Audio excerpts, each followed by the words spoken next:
Hello दोस्तों, नमस्कार। स्वागत है आप सभी लोगों का आपके अपने YouTube चैनल पर। एक बार फिर लेकर उपस्थित हुआ हूं गणित का अभ्यास, जो कि हम लोगों का प्रैक्टिस सेट नंबर 45 है। इससे पहले हम लोगों ने 44 प्रैक्टिस सेट का अभ्यास किया है, जहां पर बहुत ही महत्वपूर्ण प्रश्न थे, बहुत ही महत्वपूर्ण सूत्र, ट्रिक्स और कॉन्सेप्ट आप लोगों को वहाँ पर दिए गए हैं। तो जिन लोगों ने अभी तक वो सेट्स नहीं देखे हैं इससे पहले वाले, वो लोग जाकर प्लेलिस्ट पर देख सकते हैं। आज हम लोग शुरुआत करते हैं अपने प्रैक्टिस सेट नंबर 45वें की, जहां पर भी बहुत ही महत्वपूर्ण प्रश्नों की श्रृंखला का समावेशन किया है। उम्मीद करता हूं आप सभी लोगों को सेशन बहुत अच्छा लगेगा और यह सेशन आप लोगों के लिए बहुत ही उपयोगी रहने वाला है। तो चलिए शुरुआत करते हैं हम लोग इस सेशन की। पहला प्रश्न है, एक व्यापारी अपनी वस्तुओं पर 25% मूल्य बढ़ाकर अंकित करता है। यदि वह अंकित मूल्य पर 4% छूट देता है तो उसका लाभ क्या होगा। तो हम लोगों को क्या करना है, मानते हैं कि जो व्यापारी की जो वस्तु होगी, कितनी होगी, वस्तु जो उसकी होगी वो कितने की होगी, 100, यानी कि 100% पर होगी। ठीक है, जब भी बात परसेंट की होगी तो हम लोग उसको हमेशा 100 मानेंगे, उसका मूल्य जो है उसका वास्तविक मूल्य 100 मानेंगे। अब यहाँ पर कह रहा है कि 25% बढ़ाकर, यानी कि इसने इसी में 25 जोड़ दिया होगा। तो जब जोड़ दिया है तो उसने 125% यानी कि 125 रुपये उसमें अंकित किया होगा। क्लियर है। उसके बाद कह रहा है कि यदि वह अंकित मूल्य पर, अंकित कौन सा है, तो ये अंकित मूल्य हो गया। ठीक है, ये हो गया आपका अंकित मूल्य कौन सा, 125। कह रहा है कि अंकित मूल्य पर 4% छूट देता है तो उसका लाभ प्रतिशत क्या होगा। तो उसने भाई कितने प्रतिशत छूट दी, तो 4%, यानी कि 125 है तो इसको कितने में बेचा होगा, तो ये फिर से कितना बन गया, तो आप कहेंगे फिर से 100%। इस पर 4% की छूट दे दी तो उसने कितने में बेचा, 96। तो हम लोग यहाँ कर देंगे 96 और अपॉन में करेंगे 100। क्लियर है। अब देखो, जब हम इसको डिवाइड करेंगे तो इसको हम 25 से अगर डिवाइड करें, 25 से भाग करें तो 25 पंचे 125। ठीक है, और जब 100 को 25 से डिवाइड करेंगे तो ये हो जाएगा 4। कितना हो जाएगा, 4। अब देख सकते हैं आप लोग कि ऊपर जो संख्या बन गई 5 गुणे 96, यानी कि 5 × 96/4 है।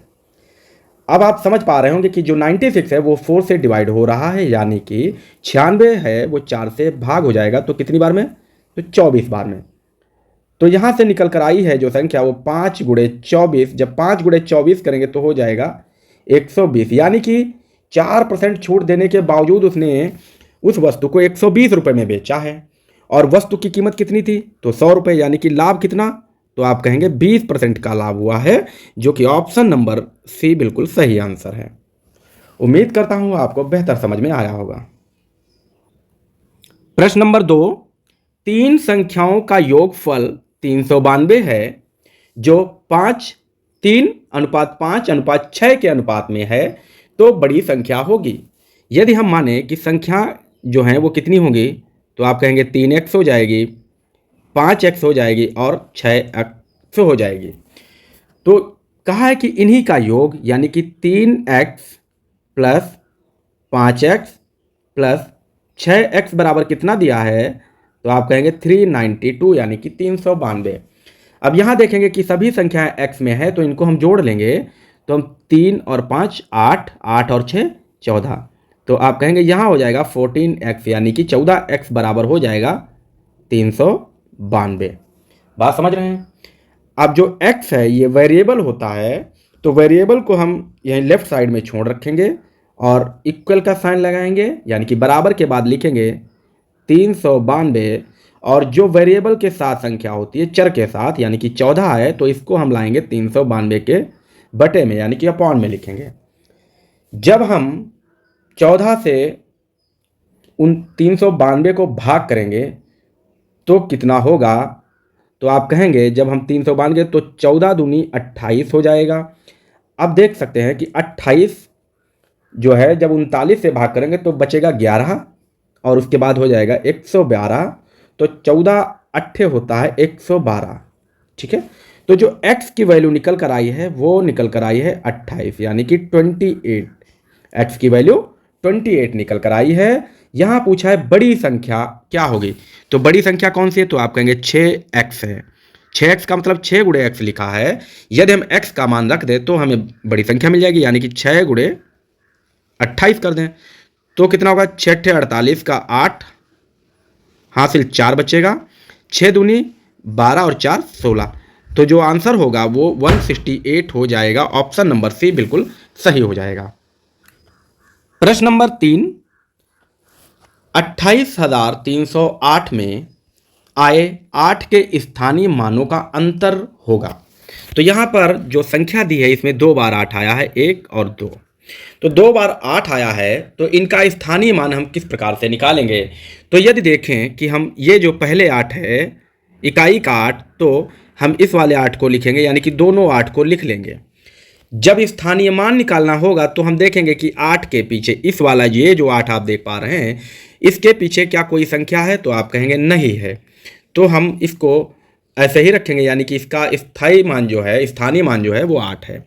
परंतु दूसरा जो 8 है यहाँ पर, इसके पीछे कितनी संख्याएं लिखी हैं, तो आप कहेंगे 1 2 3। तो हम 3 जीरो लगा देंगे और ये इस वाले 8 का स्थानीय मान, यानी कि इसका जो स्थानीय मान है वो कितना है, तो 8000 होगा। अब कहा है कि अंतर का मतलब होता है संख्याओं का घटाना। तो बड़ी संख्या से जब हम छोटी संख्या को घटाएंगे, यानी कि 8000 से जब हम 8 को घटाएंगे तो कितना हो जाएगा, तो आप कहेंगे 2 यहाँ हो जाएगा। भाई यहाँ 0 है, जाएगा नहीं, तो यहाँ से हासिल लेंगे तो 1 हो जाएगा, ये 10, फिर 10 से 1 हासिल लेंगे, ये 10 होगा, फिर ये 10, यानी कि यहाँ 10 हो गया। 10 से 8 गया तो 2, यहाँ कितना बचा, 10 हुआ था, 1 चला गया तो 9, यहाँ भी 9 और यहाँ भी इसी प्रकार से 9, और 8 से 1 गया तो 7। तो 7992 हो गया, जो कि ऑप्शन नंबर ए में दिया हुआ है। ये आंसर बिल्कुल सही है। प्रश्न नंबर 4 में कहा है कि जो root 15,612 plus root 154 plus root 225। Root का मतलब जो होता है, जो रूट के अंदर संख्या लिखी होती है, जैसे ये 4 लिखा है, तो जब रूट खुलेगा तो इसका निकलेगा 2, यानी कि ये जो संख्या है ये अपनी ही संख्या का गुणा लिखा है। ठीक है, तो यदि हम 225 को देखें तो इसको हम लिख सकते हैं 15 गुणे 15, और जब 2 बार संख्या रूट के अंदर लिखी होती है तो रूट खत्म होके क्या रह जाता है, 1 बार संख्या रह जाती है। तो यदि हम इसको ऐसे करना चाहें तो ये कैसे हो जाएगी, देखो 15,612 प्लस रूट में 154 प्लस यहाँ से निकल कर आएगा 15, तो इसको हम करेंगे 15। अब इन संख्याओं को जब जोड़ेंगे तो ये हो जाएगा 169, रूट में प्लस लगाएंगे और यहाँ फिर वही संख्या लिखेंगे और रूट लगा देंगे।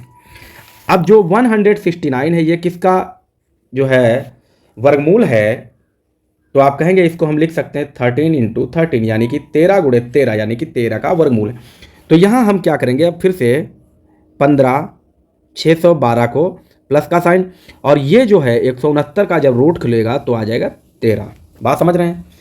अब 13 को इस संख्या में जोड़ेंगे तो ये संख्या बन जाएगी 15,625। तो 15,625 किस संख्या का वर्गमूल होगा, ये आपको निकालना रहेगा। तो जब भी हम इसका वर्गमूल निकालेंगे तो देखो कितनी संख्याएं हैं, तो ऊपर हम रफ कर दे रहे हैं जिससे आपको आसानी से समझ में आए। हम लोग लिखेंगे 15,625, 3 संख्याएं लिखी तो यहाँ पर हम स्लैश लगाएंगे। 25 किसका वर्ग होगा, तो आप कहेंगे 5 का होगा। अब हमें क्या करना है कि इसके निकट वाला वर्ग लिखना है। तो 156 के आसपास किसका जाएगा वर्ग, तो हम कहेंगे 12 का यदि वर्ग करें तो 12 का वर्ग होता है 144, और 13 का वर्ग होता है 169। तो 169 हो गया ज़्यादा, तो इसका मतलब 13 नहीं होगा, तो हम क्या लिखेंगे इसके आगे, 12 लिखेंगे। ठीक है, 12 लिखेंगे, यानी कि 125 का वर्गमूल जो होगा वो हो जाएगा 15,625, जो कि ऑप्शन नंबर बी बिल्कुल सही होगा। क्लियर है। प्रश्न नंबर 5, 10 और 21 में उभयनिष्ठ गुणनखंड है। उभयनिष्ठ गुणनखंड का मतलब है कि 10 और 21 दोनों में वह संख्या हो। यदि हम 10 को 2 गुणे 5 लिखें, परंतु हम 21 को नहीं तोड़ सकते। 21 को हम 3 गुणे 7 करेंगे तो यहाँ पर जो है 10 में नहीं होगा, तो इसमें गुणनखंड क्या होगा, 10 गुणे 1 कर सकते हैं, ये 10 हो जाएगा, और यहाँ 21 गुणे 1 करेंगे तो 21 हो जाएगा। तो जो उभयनिष्ठ जो गुणनखंड होगा वो क्या होगा, वो 1 हो जाएगा। क्लियर है, जो कि ऑप्शन नंबर ए में दिया हुआ है, और यही आपका आंसर हो जाएगा। प्रश्न नंबर 6, दो संख्याओं का गुणनफल 216 है। यदि इन दोनों संख्याओं का मासा 3 है तो लासा होगा। यहां हमको दिया है HCF यानी कि हाईएस्ट कॉमन फैक्टर, जो कि दिया है 3। इसी को हम लोग बोलते हैं माशा। ठीक है, इसको माशा कहते हैं। और हमसे पूछा है LCM लोवेस्ट कॉमन फैक्टर, हमसे पूछा गया है। क्लियर है? तो ये हमें इसको कहते हैं लाशा। हमें क्या दिया है? संख्याओं का गुणनफल। तो जब लाशा और मासा दिया होगा तो हम लोग लिखेंगे दोनों संख्याओं का, यानी कि संख्याओं का गुणनफल, संख्याओं का गुणनफल गुणनफल बराबर होता है लासा, लासा गुणे माशा। ठीक है, लासा गुणे माशा। तो यहां संख्याओं का गुणनफल जो दिया है वो 216 दिया है, बराबर में लासा हमें निकालना है तो लासा लिखेंगे, और मासा दिया है 4। अब इसके बाद हमें निकालना है लासा, तो लासा को यहाँ छोड़ेंगे और ये 4 जो है वो लेफ्ट साइड में यानी कि बाएं पक्ष में 216 के बटे में आएगा। तो इसको हम लिख सकते हैं 216 बटे में 4 बराबर में लाशा। तो जब 216 को हम 4 से भाग करेंगे तो ये आ जाएगा, कितना आएगा? तो कितना आ जाए, 4 नहीं 3 है, सॉरी 3 है। तो जब हम 216 को 3 से भाग करेंगे तो ये हो जाएगा 72। तो जो लासा निकल कर आया है वो आपका 72 हो जाएगा, और ये आपका आंसर हो जाएगा, लासा 72 होगा। और जब आप लासा और मासा का गुणा करेंगे तो संख्याओं का योग निकल आएगा। ठीक है, संख्याओं का गुणनफल निकल आएगा। उम्मीद करता हूं आपको बेहतर समझ में आया होगा। प्रश्न नंबर 7, यदि किसी राशि का 1/3 12 है तो उस राशि का 1/4 होगा। हमसे पूछा है किसी राशि का 1/4, तो हम राशि क्या माने? तो मानते हैं वह राशि होगी, राशि क्या होगी? तो आप कहेंगे राशि जो है वो x है। तो राशि x है और राशि का 1/3 दिया, यानी कि x का 1/3 दिया है। वो कितना दिया है? तो आप कहेंगे 12 दिया है। तो x बराबर कितना हो जाएगा? तो x/3 होगा। अब 3 क्या होगा? ये जो है 3 इधर जो है लेफ्ट साइड में, वो राइट साइड में जाएगा तो 12 के गुणे में हो जाएगा। तो इसको हम लिख सकते हैं x बराबर 12 गुणे 3। तो x का मान निकला 36। जो संख्या थी वो x, जो संख्या थी वो उसका मान है 36। हमसे पूछा है उसी राशि का 1/4, यानी कि 36 का 1/4 का मतलब गुणा, और 1/4 से गुणा करेंगे तो 36 से कम 36 ही रहेगा, यानी कि 4 से 36 को जब भाग करेंगे तो आ जाएगा 9। और यही हमारा आंसर हो जाएगा, जो कि ऑप्शन नंबर सी बिल्कुल ठीक दिया हुआ है। प्रश्न नंबर 8, दो संख्याओं का लासा 520 है और उनका मासा 4 है। यदि उनमें एक संख्या 52 है तो दूसरी संख्या क्या होगी?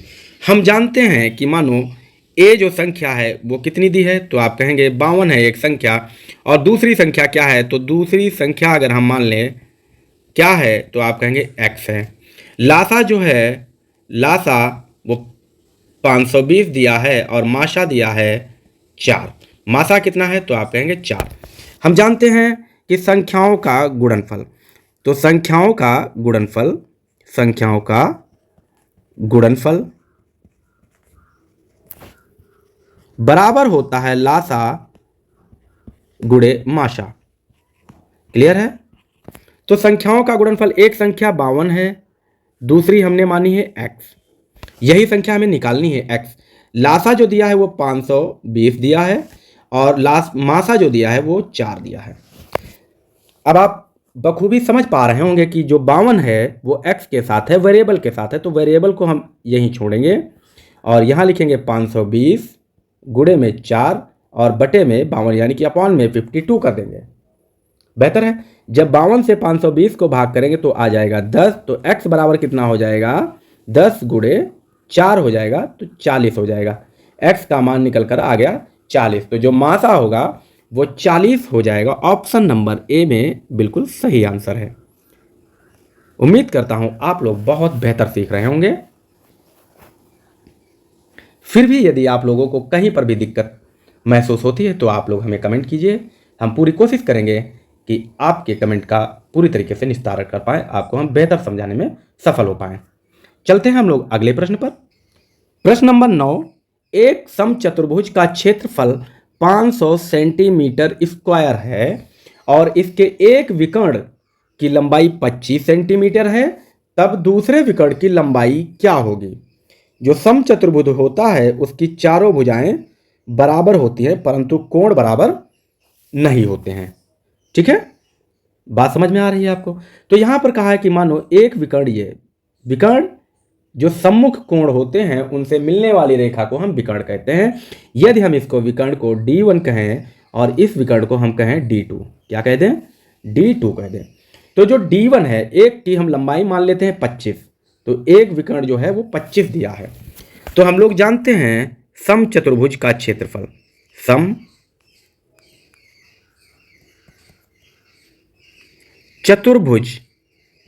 का क्षेत्रफल बराबर क्या होता है? 1/2 गुणे D1 यानी कि एक विकर्ण गुणे D2 दूसरा विकर्ण। क्लियर है, बात समझ रहे हैं? तो समचतुर्भुज का क्षेत्रफल जो दिया है वो 500 दिया है। यहाँ लिखेंगे 1/2 गुणे D1 कितना, तो 25 गुणे D2 हमें निकालना है। अब आप समझ पा रहे होंगे कि जो 2 है, जो राइट साइड में 2 में है, वो 500 के साथ गुणे में आएगा, तो इसको हम लिख सकते हैं 500 गुणे 2 बराबर में हो जाएगा 25 गुणे D2। अब यहाँ फिर आप देख रहे होंगे कि ये वेरिएबल बन रहा है, तो यहाँ से जो 25 है ये D यहीं छोड़ेंगे राइट साइड में, 25 जो है वो 500 गुणे 2 के बटे में आएगा, और जब 25 से हम 500 को भाग करेंगे तो ये हो जाएगा 20। D2 बराबर हो जाएगा, D2 बराबर कितना हो जाएगा, तो आप कहेंगे 20 गुणे 2 हो जाएगा। 20 गुणे 2 का मतलब 40 हो जाएगा, यानी कि जो हमारा दूसरा विकर्ण है, जो दूसरा विकर्ण है वो 40 सेंटीमीटर का है, जो कि ऑप्शन नंबर सी में दिया हुआ है। उम्मीद करता हूं आप लोग बेहतर सीख पा रहे होंगे। आज का ये 10वां प्रश्न जो कि अपना अंतिम प्रश्न है, यहां पर कहा है एक समबाहु त्रिभुज की ऊंचाई क्या होगी जिसकी प्रत्येक भुजा 4 सेंटीमीटर है। समबाहु त्रिभुज का मतलब जिसकी तीनों भुजाएं बराबर हों। हमसे पूछा गया है कि ऊंचाई क्या होगी, जो ये ऊंचाई है ऊंचाई क्या होगी। ठीक है, हमें ये ऊंचाई निकालना है, यानी कि हाइट निकालना है, जबकि सभी साइड दी हुई हैं जो कि 4 सेंटीमीटर में हैं। तो जब हम त्रिभुज की ऊंचाई निकालेंगे, त्रिभुज की ऊंचाई निकालेंगे तो क्या करेंगे हम लोग? फॉर्मूला होता है √3/2 इंटू भुजा। क्या करेंगे? भुजा करेंगे। ये समबाहु त्रिभुज की ऊंचाई, तो √3 यहाँ लिखा, √3/2 इंटू भुजा कितनी, तो आप कहेंगे 4 सेंटीमीटर दी है, तो ऊपर हम लोग इसको लिख सकते हैं 4 गुणे √3/2। बात समझ रहे हैं? अब हम जब 2 से 4 को भाग करेंगे तो ये हो जाएगा 2 और गुणे √3 यानी कि 2√3 हो जाएगा। तो आप बहुत ही अच्छी तरीके से समझ गए होंगे कि आंसर कौन सा होगा। तो आंसर हो जाएगा आंसर बी हो जाएगा 2√3 सेंटीमीटर इसकी जो है ऊंचाई हो जाएगी। ऐसी उम्मीद करता हूं आप लोगों ने बहुत ही बेहतर सीखा होगा। तो आज हम लोगों ने महत्वपूर्ण 10 प्रश्नों का अभ्यास किया है, जहां पर मैंने पूरी कोशिश की है कि आप लोगों को बेहतर फार्मूला, कॉन्सेप्ट और ट्रिक मिल पाए। तो आप सभी लोग सभी फार्मूला को आप लोग नोट करते रहा करिए और इन्हीं पर आधारित घर पर आप लोग प्रैक्टिस करते रहिए, क्योंकि गणित जो है जितना ज़्यादा आप अभ्यास करेंगे उतने ज़्यादा आपको उसमें महारत मिलेगी, पकड़ मिलेगी, उतना ज़्यादा आसान लगेगा। तो गणित के लिए आप लोगों को अभ्यास करते रहना बहुत ज़रूरी है। तो आज के लिए इतना ही रखते हैं, मिलते हैं अगले वीडियो में।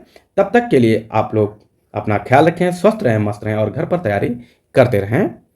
Thanks for watching video. Bye bye, take care.